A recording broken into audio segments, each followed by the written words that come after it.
Brief disclaimer this week, there is more mention of sexual assault. Check out the post on mythpodcast.com for more info. This week, on Myths and Legends, we're back in the Norse Sagas for the story of Hrolf Kraki, a legendary Viking king from the time of Beowulf. And you'll see that if your date ends with you getting tarred and feathered, it did not go well.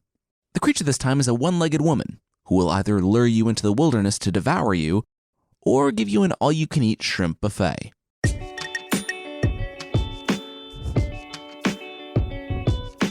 This is Myths and Legends, episode 154A, Family Business.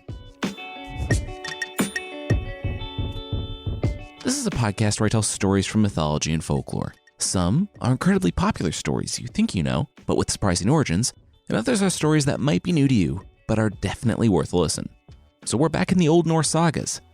The saga for this week and next, that of Hrolf Kraki, King of Denmark, is just pure Norse saga. There are berserkers. Remember that they're the Scandinavian warriors that would go into battle under the influences of stuff, wearing bear skins, maybe actually believing that they were bears. And if you remember from way back when, bear shirts is actually the origin of the name berserker. There are scheming kings, epic warriors, spirit animals, Norns, trolls, elves, and a strange one-eyed wanderer who definitely isn't Odin, but has some great things to say about Odin. Despite the story of Hrolf Kraki intersecting in places with that of Beowulf, it's really its own standalone story. Written in the 13th century and set in the 6th, the story occurs around the same time as the legends of King Arthur, in a world where the Vikings were starting to push out in all directions and see how much of the medieval world they could dominate.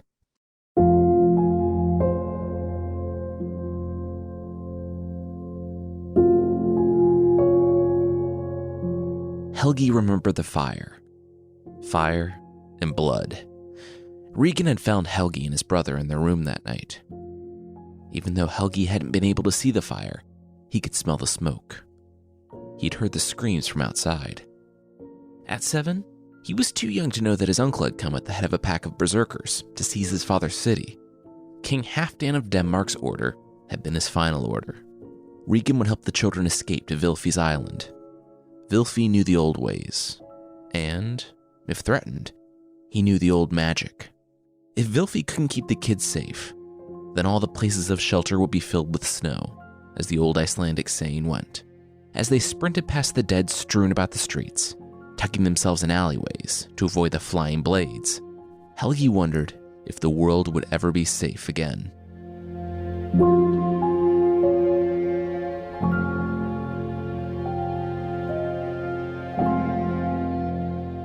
It was 3 years later, in the home of Jarl Seville, that Helgi, now going by the name of Ham, clenched his fist as the boys jeered at him. Hror, his brother, now called Hrani, placed his hand on Helgi's shoulder, calming him down. It was just the stupid boys and their stupid insults. Their exiled lives were worth more than temporary retribution, Hrani reminded him. They had lived for years on an island with the magician Vilfi, but King Frodi, their uncle, never stopped searching for them.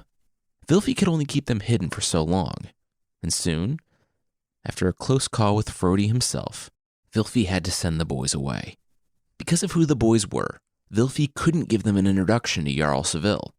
He couldn't give them anything more than advice. Keep your heads down and never take your cloaks off. It was only at the command of Jarl Seville's wife, Signy, that the Jarl took the boys in.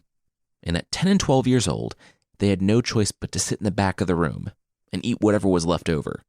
They were leeches, he'd said, but even he wasn't heartless. And so they were teased for their scurvy or pox or whatever the reason was for them to keep constantly be wearing their hoods. And somehow, the boys kept their anger in check. Then, word arrived from Frodi, High King of Denmark, that the Jarl and his entire household were invited for a feast.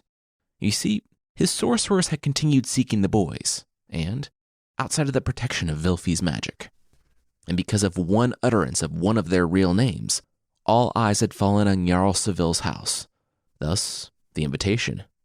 The 2 beggar boys that were allowed to sleep in whatever room wasn't occupied were not invited. But that didn't stop Ham and Hrani, remember the boys' fake names, from breaking 2 colts, following the Jarl's party all the way to the Danish capital. It was on that trip, when the winds blew their cloaks off, that the Jarl's wife, Signy, sighed. Oh no. Jarl Seville looked up.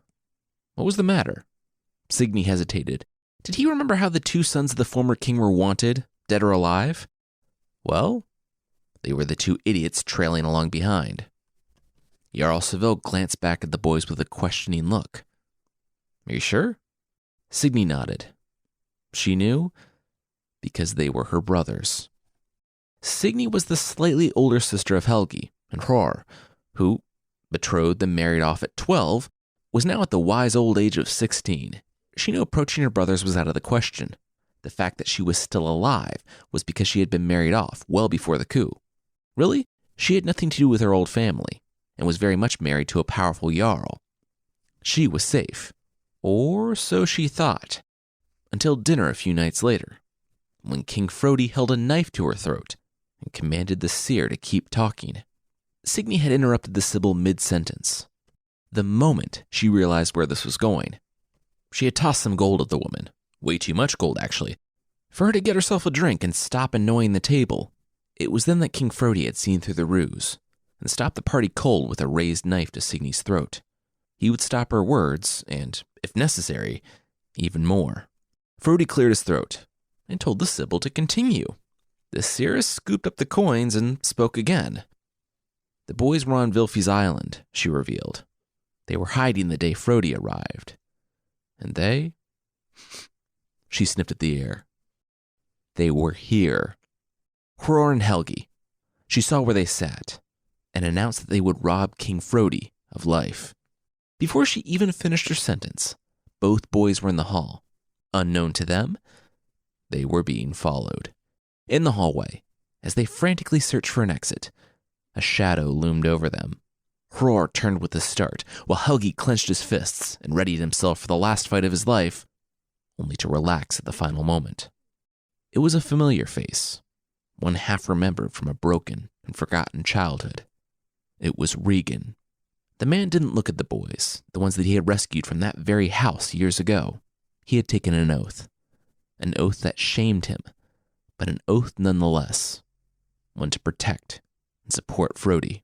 He announced this to no one in particular, musing aloud. If King Frodi had killed his father and held his mother prisoner for 3 years, he would wait until the majority of the guests left tonight, and then burn down the Great Hall, leaving just one exit. Regan unlocked the door, the one that led outside. If someone were to set the house on fire, he would be sure to get the loved ones out in time, he said, still looking at no one. The brothers paused. Okay, so should they be getting the people out or setting the house on fire? The exact roles were kind of ambiguous. Regan bobbed his head back and forth. Yeah, if someone was overhearing this, he realized he wasn't being super clear with the pronouns. He repositioned his feet, assuming a dramatic stance once more. If someone killed his father, blah, blah, blah, then he would burn down the house. But then he could rest easy knowing that a third party would get his loved ones out in time. He apologized to no one in particular for their confusion. He was a Viking, after all. Any problem that couldn't be solved by hacking it with an axe wasn't really a problem he was comfortable with.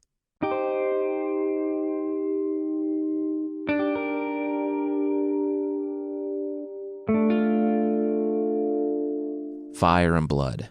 That's what led Hror and Helgi from their home. And just as King Frodi woke up to billowing smoke and screams of terror, that's what led him to the forms of Hror and Helgi, looming in the rain outside of the longhouse, gripping their axes like vengeful gods, waiting to send Frodi to the fate he had always feared. Jarl Seville and Signy followed after the boys that night and helped them pile firewood along the edge of the longhouse, while Regan quietly spread the word to those who would like to see the rightful kings restored to maybe get a hotel tonight. King Frodi had followed the only path the boys purposely left for him and burst out into the rain and straight into the Sibyl's prophecy. Here was Hror and Helgi. They would be the death of him. Frodi shook his head as Regan stepped forward, breaking his oath to one king to honor his oath to the former. Frodi drew his sword and then dropped it to the ground. Before they knew it, he was sprinting back into the burning longhouse. Helgi tried to follow, but Regan held him back, In moments, what was left of the wooden roof crumbled to the ground in a swirling cloud of sparks and ash. It was over. Hrolf turned and looked for his mother. For 3 years, she had been Frodi's captive. He begged Regan to see her, but the man hung his head. He had found her, and he had freed her. He had told her of the plan, and then she sat back down with a smile. She had outlived her own life, she said. For 3 years, all she had wanted was to join him. Her husband and her love. Regan had given her a wonderful gift, because she could do so knowing that her children would be safe. Regan had nodded and bowed to his queen as the smoke started to rise.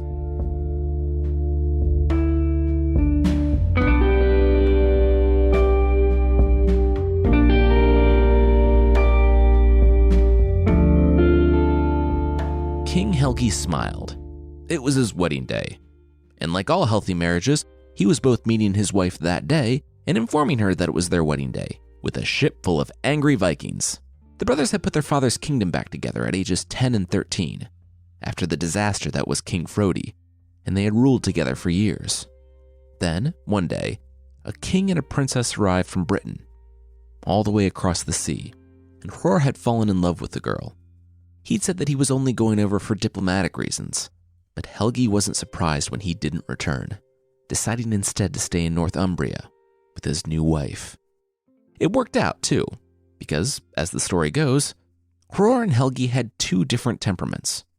Hrolf was calm, thoughtful, and easygoing, never roused to reaction, but rather always thinking. He was an excellent leader, just about 1400 years too early.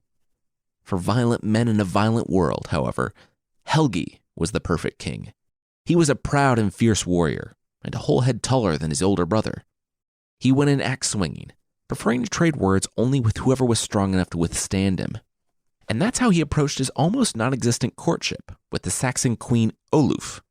Helgi had heard rumors that, just to the south, in what would now be northern Germany, there was a queen who was just really sticking it to some guy named Arthur in Britain. Queen Oluf dressed and carried herself like one of Odin's shield maidens, and, through sheer strength of will, she had taken control of her kingdom when her father died, winning over potential adversaries and killing those who couldn't be mollified. Now, as an all-powerful queen, she was surprised and a little taken aback by the message she had just received. The King of Denmark, King Helgi, was approaching with a completely innocuous raiding party, and he and his buddies just wanted to have dinner. Queen Oluf sneered. Bowing low, her servants asked what they should do. She pursed her lips. They were caught unprepared by a Viking king. They had better get cooking, while she thought of a solution. It was at dinner that Helgi proposed something, in that he proposed to Queen Oluf. This feast was to be their wedding feast, and tonight they would share a bed. Cool? Cool. Also, it didn't matter what Oluf said, because that's what was happening. Oluf smiled as she poured him more mead. Helgi didn't really understand how things worked here. She wasn't going to marry. Period. Helgi shrugged as he downed mead and waved for another. That's cool. He was a modern 6th century man. They would just stay together as long as it pleased him. Come on, baby. Don't be so aloof. Queen Oluf forced a smile. Yeah, she had never heard that one before.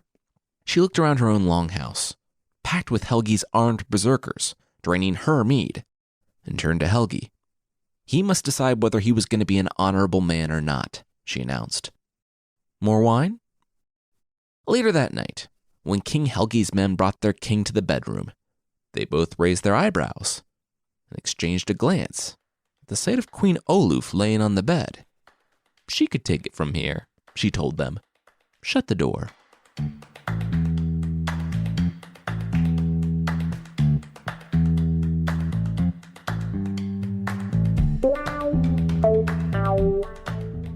Around 4 a.m, Queen Oluf shook King Helgi's right-hand man awake.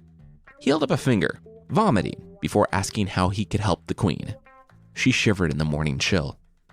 She said that his king had found her charms lacking. He was back at the ship, commanded for his men to meet him there. He didn't want to spend another minute in this kingdom. The berserker shrugged. Whatever. He started waking up his men and, after a lot of groans and even more vomiting, the heavily hungover Vikings made their way back to the boat. When they arrived, they didn't see their disappointed king anywhere, only a sack that Queen Oluf's men had delivered earlier that night. The Vikings squinted out into the darkness of the early morning. They were sure Helgi would be there soon. After about 15 minutes, when they were ready to sail, they began to worry. They thought about sending someone back to Oluf to see where Helgi was, but that's when the sack started snoring. Quickly, the men cut the leather open, astonished that Helgi had been on the ship the whole time. When he'd arrived at Oluf's room the night before, she'd been ready with magic and charms to lull him into a false sense of security and a spell to put him under for hours. As it turned out, she didn't need any of that, because he was so drunk that he passed out as soon as he was within falling distance of the bed, and he remained asleep as Oluf shaved every bit of hair off of his body before covering him in hot tar. She'd thrown his clothes in a leather bag, thrown him in said leather bag too, and tossed the bag onto the ship. After about an hour of trying to wake up Helgi's men, enough of the alcohol was finally out of their systems for them to wake up and rush to the boats. They splashed water on Helgi, who woke up laughing at his own joke. The last thing he truly remembered. Aloof. Wait, he held his pounding head and stood. What? This wasn't Aloof's bed at all. What happened? He reached for his axe and began shaking with rage. Queen Oluf had done this to him, and all he wanted to do was marry her without her consent. Was that really so bad? Well, he was going to do things the easy way, but now she'd shamed him. He would bring down the axe upon her kingdom. So, 1 minute. Helgi vomited off the edge of the ship, wiped his mouth, and continued his epic speech. Where was he? Oh yeah, blood and fire and... Wait, what were all those lights on the horizon? All those lights, as it turned out, were Queen Oluf's friends. The minute she heard that Helgi was on her shore, she'd sent out messages to all her allies and client kingdoms. She knew that they wouldn't be there in time to stop the Danish king that night, but they arrived even sooner than she hoped, as the naked, shaved, and hungover king watched with wide eyes as mounted warriors began flooding over the hill in the light of the morning. He decided that he and his equally hungover crew should probably drink some water, and also maybe get out of there as quickly as possible, because he was starting to think that Queen Oluf might not be that into him.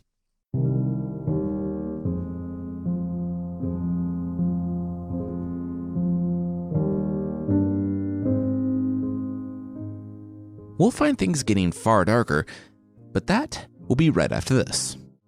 All right, now back to the show.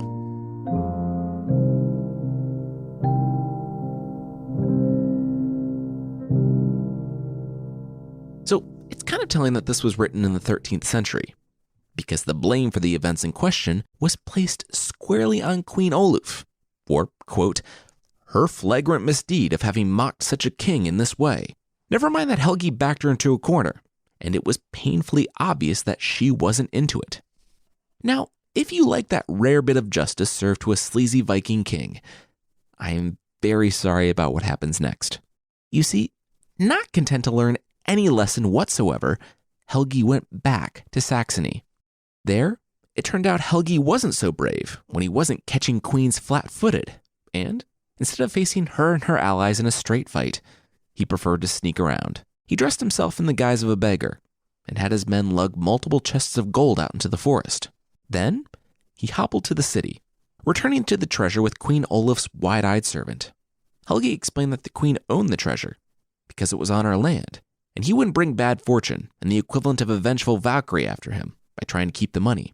Did the slave think Queen Oluf would come get the treasure alone? The servant furrowed his brow. From a story perspective, that didn't make any sense. Like, why would she come alone into the forest and not send all of her servants just to get the money? That wouldn't make any sense. But what about from a plot perspective? Helgi asked, accentuating his fake hobble. Like, what if the saga writers were strongly biased against a powerful queen and wanted to take her down a notch or 10? Helgi ventured. The servant nodded. Okay, yeah, that did make sense. So, in the dead of night, Queen Oluf arrived completely alone at the clearing. I guess ready to drag 2 full chests of treasure back on her own? It was so dark that she didn't see the shadow growing behind her. And by the time her hand was on her knife, it was too late. Helgi had her. I honestly like the character of Queen Oluf, and I wish I could tell you that she got away. I have no doubt that she fought, but Helgi had caught her completely unaware. He took his vengeance against her for humiliating him right there in the clearing, and then, dragging her back to his ship, did the same for several days before throwing her out and leaving her to walk back to her kingdom. For several days, Queen Oluf didn't see anyone, and a few weeks later, her worst fears were confirmed. Quickly, she tied up all loose ends. Even the servant that had brought her the news of the treasure was quietly given away to travelers from Constantinople for a generous price, on the condition that he never set foot in Saxony again. Then, she gathered her most trusted handmaids to her. In the end, word would never really get out about Yrsa, Oluf's daughter, by Helgi. Oluf couldn't stand the sight of the baby. So put off was she by the little girl that the queen could barely bother to name her, giving her only her dog's name, Yrsa. Quietly, the girl was wrapped in cloth and left at the doorstep of a childless elderly couple, as was the start of, every fairy tale. And, just like a fairy tale, 13 years later, when the beautiful Yrsa showed kindness to a beggar, and that beggar turned out to be a king, Yrsa couldn't believe her luck. It was just like the stories. Though, since a lot of fairy tales are tinged with death and incest, that description actually fits pretty well. Because, unbeknownst to either of them, that beggar, who was old enough to be her father, was actually her own father. You see, Helgi would pop into Saxony from time to time for some reason, and, incognito in the exact costume he had worn to assault the queen, hit on any beautiful girl he happened to see, even if said beautiful girl was his secret 13-year-old daughter. He even remarked that she didn't look like a normal peasant. What? She was born to unknown parents about the last time he was there and sexually assaulted the queen? That must be a coincidence. They should probably get married. And so he swooped her up, took her back to his ship, and when Queen Oluf learned of this, she laughed for a day straight.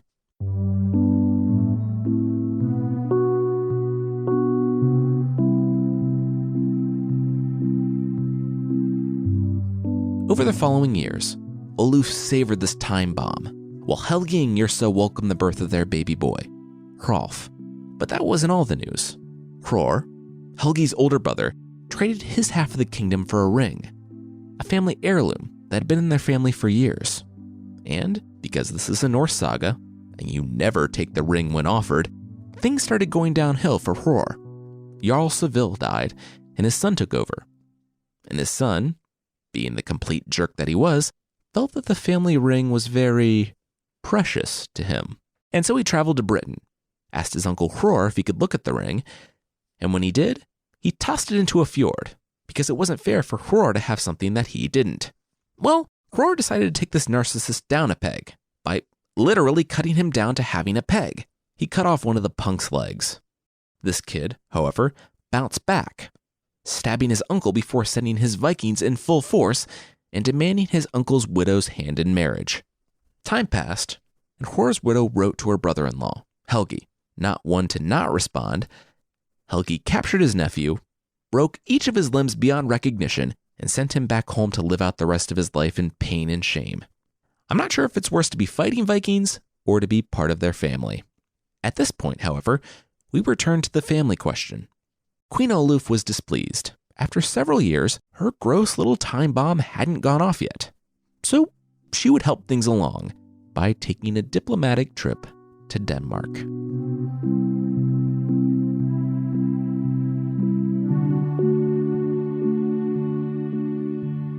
No way, you're the Queen of Saxony? Yrsa asked. She was from Saxony too. Small world. Oh, you have no idea, Oluf replied, and took a long drink. For some reason, she had refused to meet with King Helgi. So, you happy with your marriage? Oluf asked. Before Yrsa could even finish saying that she was very happy being married to the most noble and famous of kings, Oluf blurted out that it was too bad. Helgi was Yrsa's father, and Oluf was her mother. Boom. Anachronistic bomb dropped. Yrsa froze and looked into the queen's eyes, who was clearly savoring this moment. The only thing that could top this feeling was the moment Helgi found out. As Yrsa sat there in shock, Oluf told her of the meadow and the ship, what her husband had done. Yrsa broke down and cursed her mother. Oluf gritted her teeth. Seriously, I cannot catch a break in the story. She put her hand on her daughter's back. It was Helgi's actions that had caused all of this. And if Yrsa came with her, the girl would have a home.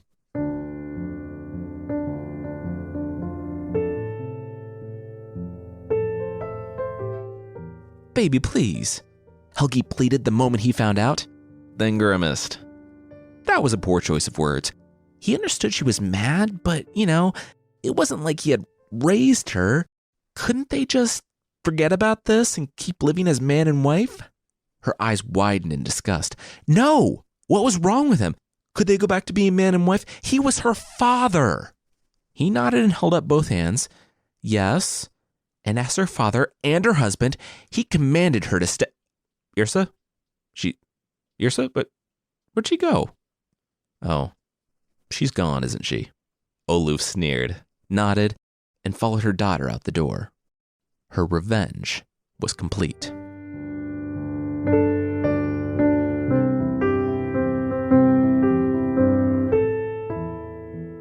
Now, if Ben & Jerry's made a mead-flavored ice cream, that would have been just what Helgi was looking for, because after losing both his wife and his daughter in a gross and confusing breakup, his saga says that he was so anguished that he took to his bed. Meanwhile, Yrsa was single and, well, not really ready to mingle at all, actually, which was good because none of the kings in the region really wanted to marry the ex-wife/daughter of the Danish king. That is, until Adils came along. King Adils was the king of Sweden and ruled from a stronghold in Uppsala. He was deeply unpopular, though the story really doesn't tell us why. It says he was rich and greedy, though. Regardless, he was not well liked. But when he heard that the daughter of the Queen of Saxony and the King of Denmark was back on the market, and the only reason the other kings didn't want to marry her was because she just got out of a confusing relationship with her scary dad, he jumped all in and sought her hand. Queen Oluf approved of the match. And Yrsa said she didn't care much either way, which is definitely the response you want from a proposal. Oluf told Yrsa that Adils, the Viking king equivalent of a participation trophy, was the best she could hope for after her marriage to Helgi. So Yrsa shrugged. Sure, whatever.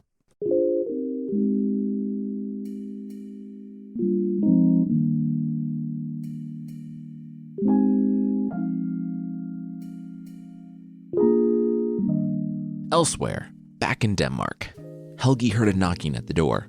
He tried to ignore it, but as the wind picked up, he sighed. He couldn't leave someone out there in the cold. He dusted the Cheeto crumbs off his tank top and sweatpants and made his way to the door. Ugh. What happened here? Everything, King Helgi asked as he saw the person? It was humanoid, definitely, but its twisted face was hidden under piles of stinking cloth.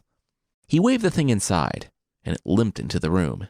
He said it was welcome to some straw and a bearskin by the fire, but the creature turned to him.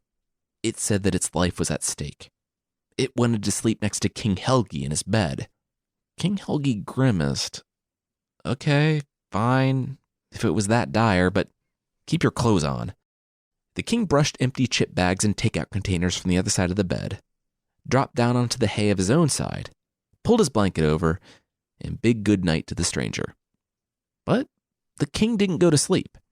He just laid there, back to the stranger, and only then did he realize how weird this whole thing was.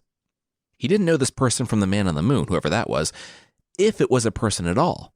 And it stunk, or actually, did it? Huh. He didn't notice the stench anymore. King Helgi looked over his shoulder and, okay.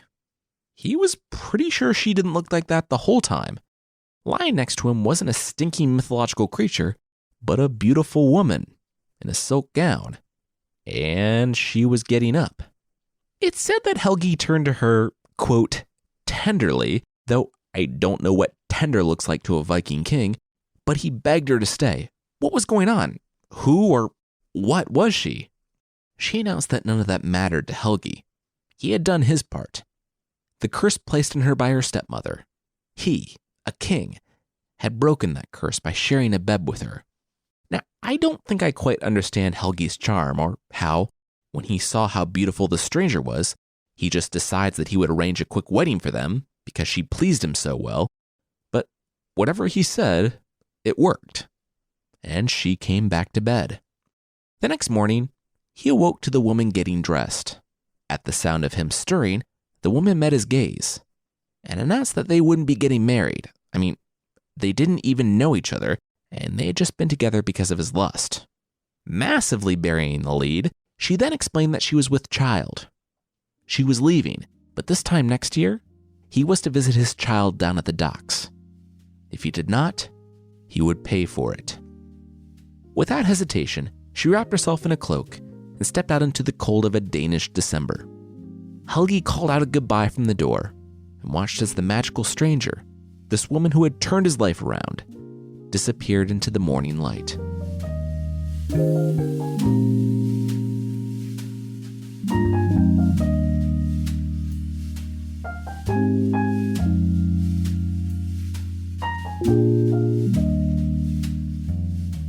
Three years later, in December, King Helgi furrowed his brow. There was something he was supposed to... Oh no. Wow, yeah, his daughter. He never went to visit his daughter down at the docks. What was that, like 2 years ago that he was supposed to go? It would probably be all right, right? He grabbed his furry, Game of Thrones style animal skin cloak and flung it over his shoulders, exploding out the door, and he found himself looking square into the face of the beautiful stranger who had visited him 3 years ago. No, it would not be all right, she said. King Helgi learned that the woman was one of the elves from Alfheim, and he had made a very bad choice by not going to see his daughter 2 years prior. The woman waved, and from the back, one of her elf attendants walked a young girl up to Helgi. The elfin stranger announced that the girl, the half-elf, was named Skuld, and that Helgi's kinsman would pay for him, ignoring the elf stranger's request. And with that, she rode off. Now, it had been several years at this point since Yrsa had left, and Hrolf, Helgi's son / I guess grandson, gross, was now nearly old enough to go raiding with his father. Except he didn't go this time, because this time it was personal. In the year since his liaison with the elf stranger, Helgi had gotten his groove back. And now, he was sailing to Sweden. He would confront King Adils, because he was going to win Yrsa back.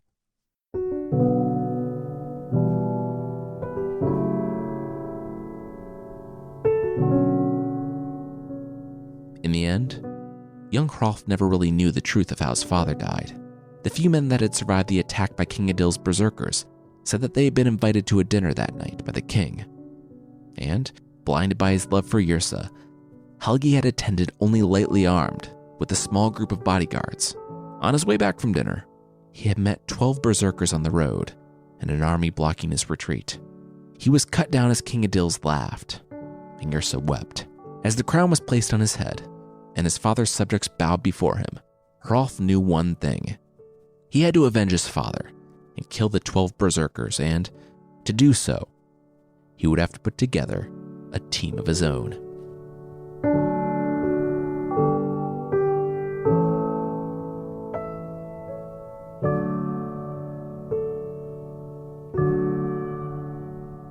Next week, we wrap up the story of Hrolf Kraki, where there will not only be far less rape and incest, always a nice touch, but we'll get into more familiar territory when it comes to these Norse sagas, with Norns, more elves, trolls, and everyone's favorite wandering troublemaker, Odin himself, back to help out by not helping. If you'd like to support the show beyond leaving a review or telling a friend, there's also a membership thing on the site.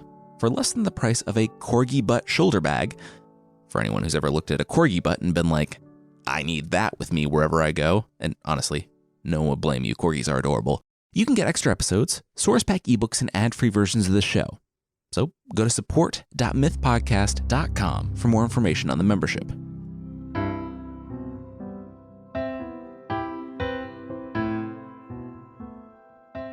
The creature this week is the patasola and la tunda from Latin America. I'll start with the patasola, which literally means 1 foot, though both creatures are women with just 1 foot. The patasola has one hairy goat leg, which ends in a bovine-like foot. In her natural state, she has 1 breast, bulging eyes, cat-like fangs, a hooked nose, and, according to one thing that I'm not entirely sure isn't a typo, cookie-like hair. She'll only let you see that side of her if you're about to be eaten by her, because, surprise, a nefarious-looking creature roaming the wilderness also really wants to eat you. Shocking. The patasola almost exclusively targets lonely men, and then only when they're thinking about women. Seeing an easy mark in an easier meal, the patasola will appear in the form of a beautiful woman, or dog, or cow, which, okay, and she'll lure the men away from their group. Sufficiently far enough away for exsanguination, the fangs come out, and the men are never heard from again. So don't follow dangerous-looking creatures into the dark forest. You know this. I've said it 100 times. Or do follow them. In the legends of Colombia and Ecuador, there's a being known as La Tunda, who is kind of like the patasola, but also very different.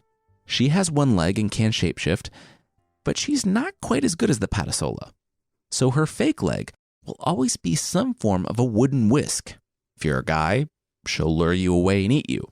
Basically, if you're a lonely woodcutter and things seem to be too good to be true, they probably are. But if you're a child, you're in luck. Yeah, she'll lure you away from your family and you'll disappear forever. But the upshot? All you can eat shrimp. She'll transform into an imperfect likeness of the child's mother, and then lure them off into the forest, where, to keep them docile, she'll just keep giving them shrimp. The state even has its own word. La Tunda does it, so it's entundimiento, which I guess is the state of being in a food coma after an all-you-can-eat buffet.